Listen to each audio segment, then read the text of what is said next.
শৰীৰত একমাত্ৰ এটাই বৰ্জনীয় পদাৰ্থ আছে য'ত প্ৰাণ শক্তি আছে, সেয়া হৈছে এই স্ত্ৰী ৰজ আৰু পুৰুষৰ বীৰ্য বা শুক্ৰ। এইখন পৃথিৱীত কাৰো জন্ম ইচ্ছাকৃতভাৱে নাই হোৱা, অনিচ্ছাকৃতভাৱে হৈছে। ভক্তি মাৰ্গৰ দৰ্শনত আমি পুৰুষ বুলি এজনকেই মানো, সেইজন হৈছে ভগৱন্ত, বাকী সকলো প্ৰকৃতি। সেইবাবে পুৰুষজনে ঈশ্বৰৰ কৰ্ম কৰোঁতে উৰণিখন লৈ লয়। কিয় লয়? প্ৰকৃতি। পুৰুষ ইয়াত কোনো নাই। আমাৰতো পঞ্চপ্ৰাণ আছে ন শৰীৰত, প্ৰাণ, অপান, ব্যান, সমান, উদান। এই 5 প্ৰকাৰৰ প্ৰাণবায়ু আছে। উশাহত প্ৰাণবায়ু, নিশাহত অপান বায়ু, সমস্ত শৰীৰতে ব্যাপ্ত হৈছে ব্যান বায়ু, নাভিত আছে উদান বায়ু। এই পঞ্চপ্ৰাণে শৰীৰটো ধাৰণ কৰি আছে। সেইবাবে যেতিয়া আগতে চাবচোন, মানুহ এজন যেতিয়া মৃত হয়, মৃত হোৱাৰ লগে লগে তেওঁক দাহ সংস্কাৰ কৰিবলৈ নিয়া নাযায়। তুলসী তললৈ উলিয়াই পেলাই অন্ততঃ 3 ঘণ্টা সময় সেই শটোক ৰখা যায়। আজিকালিহে সময় নাই, সোনকালে বোলে মৰিলে জ্বলাই মেলি আজৰি হ'ব লাগে। কিয়? কাৰণ এই পঞ্চপ্ৰাণ ওলাই যাবলৈ মিনিমাম অন্ততঃ সেই 3 ঘণ্টাৰ সময় লয়। প্ৰথমতে প্ৰাণবায়ু, তাৰ পৰা অপান বায়ু, সমান বায়ু, ব্যান বায়ু, উদান বায়ু। সেই পঞ্চপ্ৰাণ সম্পূৰ্ণ ৰূপত শৰীৰৰ পৰা ওলাই যোৱাৰ পাছতহে সেই শৰীৰটো দাহ সংস্কাৰ কৰা যায়। ইমানখিনিলৈকে তথ্য আছিল, হয়নে? কাৰণ মৃত্যুৰ পাছতো যেতিয়া যন্ত্ৰবিলাক বিকল হৈ যায়, সেইখিনি সময়তো 45 মিনিট সময়লৈকে শৰীৰটোত সেই প্ৰাণ থাকে। সেইখিনি সময় কোৱা হয় ভৈৰৱী যাতনা। চকুৰ প্ৰচাৰতে সকলো দেখি থাকে, কিন্তু একো ক'ব নোৱাৰে। হাতেৰে কিবা এটা দেখুৱাব বিচাৰে, কিন্তু দেখুৱাব নোৱাৰে। প্ৰাণ আছে। জীৱনটোত যি কৰিলে, এই কেমেৰাত যে ৰীল চলে, চব চকুৰ আগত ৰীল চলি যায়। তাৰ পাছতহে জীৱ শৰীৰৰ পৰা বাজ হয়।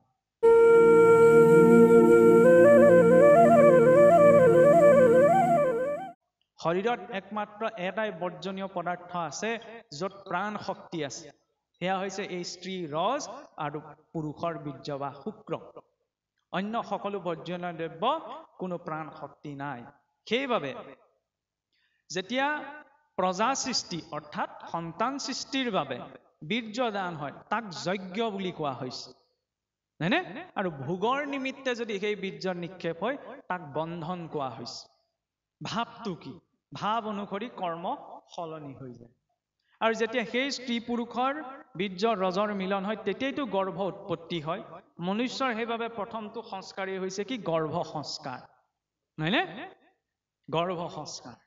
ঘৰটো বনাওঁতে আমি পৰিকল্পনা কৰি বনাও নে নবনাও? ঘৰটো ক'ত কেনেকে কি থাকিব, নে?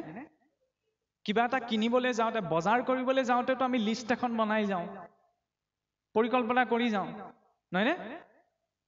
বজাৰখন কৰিবলৈ যাওঁতে পৰিকল্পনা কৰি কৰিছো, ঘৰটো বনাওঁতে পৰিকল্পনা কৰি কৰিছো। তেতিয়া জীৱ এটা যেতিয়া সংসাৰলৈ আহিব, বিনা পৰিকল্পনাত আনিলে হ'বনে? নহ'ব ন? সেইকাৰণে গৰ্ভ সংস্কাৰ। কিন্তু এটা কথা চাওকচোন, আপোনাৰ মোৰ জন্ম ইচ্ছাকৃতভাৱে হৈছে নে অনিচ্ছাকৃতভাৱে হৈছে? কথাটো গভীৰকে যদি ভাবি চোৱা যায়, আপোনাৰ মোৰ জন্ম ইচ্ছাকৃতভাৱে হৈছে নে অনিচ্ছাকৃতভাৱে হৈছে? এইখন পৃথিৱীত কাৰো জন্ম ইচ্ছাকৃতভাৱে নাই হোৱা, অনিচ্ছাকৃতভাৱে হৈছে, হয়নে? হয়নে নহয়? যেতিয়া অনিচ্ছাকৃতভাৱে জীৱ এটা আহিছে, তেতিয়াহ'লে অনিচ্ছাকৃতভাৱে ঈশ্বৰ প্ৰাপ্তিও সম্ভৱ নহয়নে? পিতৃ মাতৃৰ পৰা যেতিয়া মোৰ শৰীৰটো অনিচ্ছাকৃতভাৱে সৃষ্টি হ'ল, তেওঁতো সকলো জানে, তেওঁৰ সন্মুখততো অনিচ্ছাকৃতভাৱে আমি তেওঁক প্ৰাপ্তি সম্ভৱ হৈ যাব পাৰে। চিন্তাটো খালি স্পষ্ট হ'ব লাগে। আৰু সেই গৰ্ভ সংস্কাৰ কৰিবলৈ যাওঁতে আমাৰতো খলধলি লাগে। এবছৰলৈকে যদি কেনেবাকৈ ল'ৰা ছোৱালী মোক দেখুৱাব নোৱাৰে, কোৱাকৈ আৰম্ভ কৰি দিব, নহয়নে? এইটো কিছুসকলৰ মানসিকতা। এবছৰ হ'ল বুলিব, হোৱাই নাই নে ল'ৰা ছোৱালী একো? কিছুমান কথা বেয়া লাগে, আৰু আমাৰ মুখৰ পৰা শুভাও নাপায়, হ'লেও কৈছো আৰু। কিন্তু চাওক, যে সন্তান জন্ম দিবলৈ হ'লেও এটা কেনেকুৱা ধাৰা ভাগৱত মাৰ্গত দেখুৱাইছে, যে সেই সন্তান জন্ম দিয়া কাৰ্যকো কিদৰে এটা আধ্যাত্মিক সাধনালৈ ৰূপান্তৰ কৰিব পাৰে, নহয়নে? সপ্ত ধাতুৱে হৈছে শৰীৰটোৰ আধাৰ, নহয়নে? এই সপ্ত ধাতু সৃষ্টি হ'বলৈ যাওঁতে যদি সত্ত্বগুণৰ পৰা হৈছে, তেতিয়াহ'লে তেওঁ সাত্বিক হ'বই। যদি ৰজগুণৰ পৰা হৈছে, তেতিয়াহ'লে তেওঁ ৰজগুণীয়া হ'বই। আৰু শিকাই বুজাই তেওঁক ধৰ্ম মাৰ্গলৈ আনিব নোৱাৰে। আৰু যদি তমোগুণীয়া হৈছে, তেতিয়াহ'লে আৰু ক'বলেই নাই, গুৰু গোসাঁই একো নামানে, আৰু বুজাই থাকক। হয়নে?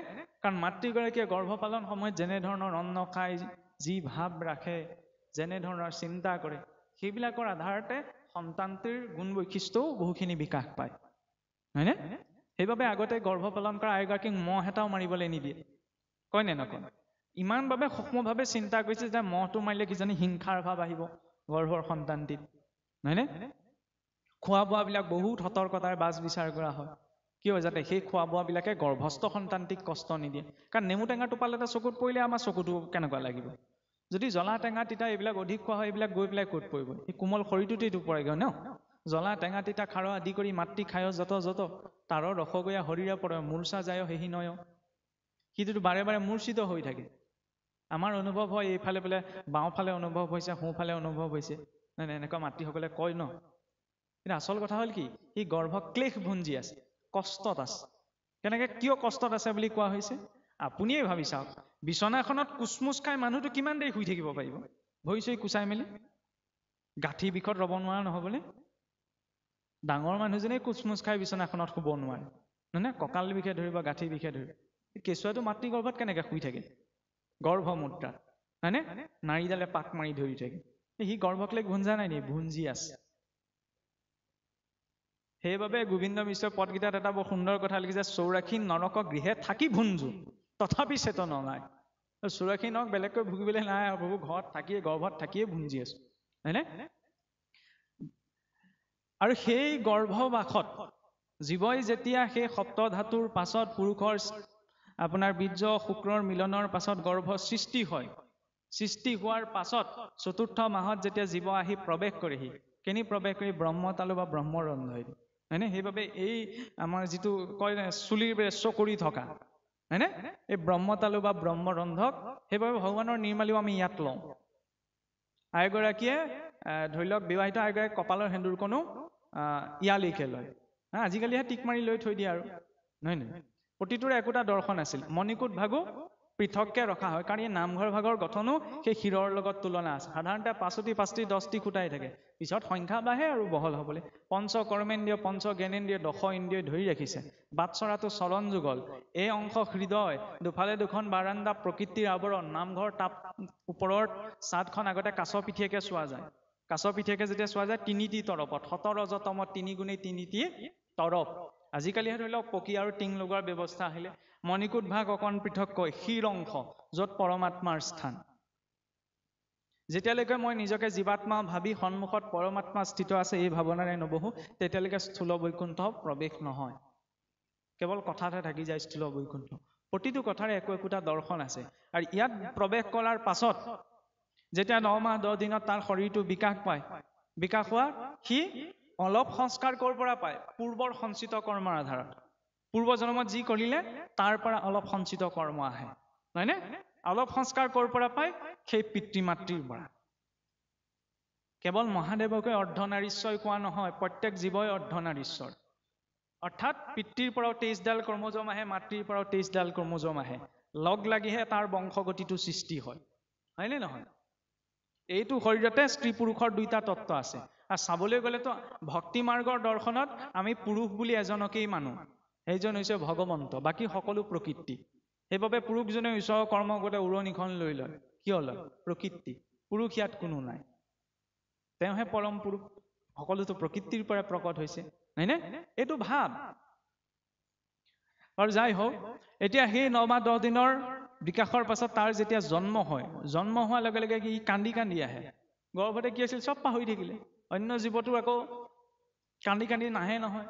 আমি হে মাতৃৰ গৰ্ভৰ পৰা বোলে লভিলা চেতনতে তীক্ষণে পাহৰিলা কৃষ্ণৰ চৰণ। তেতিয়া ঈশ্বৰক পাহৰি থাকে। গৰ্ভতে থাকোঁতে ঈশ্বৰক স্তুতি কৰে, প্ৰভু পুনৰপি জননম পুনৰপি মৰণম পুনৰপি জননী যথৰি শয়নম। বাৰে বাৰে মোৰ জন্ম হৈছে, বাৰে বাৰে মোৰ মৃত্যু হৈছে, বাৰে বাৰে বিভিন্ন মাতৃগৰ্ভত মই শয়ন কৰি আছো। এইবাৰ আৰু মাতৃগৰ্ভৰ পৰা বাহিৰ হৈ মই তোমাক ভজনা কৰিম, তুমি যেন মোক উদ্ধাৰ কৰিবা, হয়নে? জীৱ গলেও চোৱা লাগে, জন্মিলেও চোৱা লাগে। চোৱা মানে কি? চাপ, হয়নে? এই শৰীৰটোৰ ওপৰত মোৰ পিতৃ পিতামহ পৰপিতামহ উদ্ধৱ পৰপিতামহৰ চাপ আছে। বংশগতি নাহে জানো? চোৱা মানেইতো চাপ। সেইবাবে আমাৰ জন্ম হলেও চোৱা মানে। কিছুসকলে নামানে, মনা নমনা নিজৰ ৰুচিৰ কথা। আমি শ্ৰুতি মাৰ্গ মতে চলা মানুহ। শাস্ত্ৰৰ বিধানৰ ওপৰত আমাৰ বিধান নচলে, সেইকাৰণে মানিলে ভাল। কিছুৱে এইটো অদ্ভুত যুক্তি দিয়ে বোলে সন্তান এটি জন্ম হৈছে কি মাক দেউতাকে অপৰাধ কৰিলে নিজে চোৱা বুলি যায় কৈছে। আৰে সেইটো অপৰাধ নহয়, সেইটো যে শৰীৰটো অপবিত্ৰ হ'ল। শৰীৰটোৰ শুদ্ধিৰ কাৰণে সম্পূৰ্ণ এমাহ দিন আমাৰ মাংগলিক কোনো কৰ্ম কৰা নহয়।